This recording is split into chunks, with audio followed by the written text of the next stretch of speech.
সব কাজ তো হয়ে গেছে, এবার ওকে একবার ফোন করি। হ্যালো, শোনো না, আমার তোমার সাথে কিছু কথা ছিল। আমি এখন ব্যস্ত আছি, পরে কথা বলছি। শোনো না, আমার তোমার সাথে কিছু কথা আছে। আমি এখন খুব ক্লান্ত, আমি তোমার সাথে পরে কথা বলবো। শোনো না, শুধু 2 মিনিট। হ্যাঁ বলো।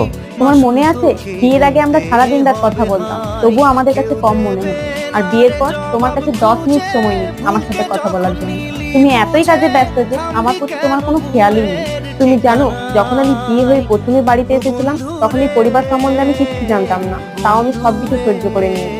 আর যখন আমার তোমাদের প্রয়োজন, তখন আমি একাই রয়ে গেলাম। হ্যাঁ আমি জানি, ভালোবেসে বিয়ে করার পর মেয়েদের মনোভাবনাটা এরকম হয়ে যায়, কিন্তু আগে ব্যাপারটা অন্যরকম ছিল। কিভাবে? প্রথমে আমরা গার্লফ্রেন্ড বয়ফ্রেন্ড ছিলাম, তখন আমার মাথার উপর এত দায়িত্বও ছিল না, আর টেনশনও ছিল না। আর এখন বিয়ের পর তোমার দায়িত্ব, পরিবারের দায়িত্ব, আর এই বদলে যাওয়ার দুনিয়াতে একটা ছেলে শুধু এটাই চায় যে তার জীবন সঙ্গী যেন তাকে একটু বোঝে।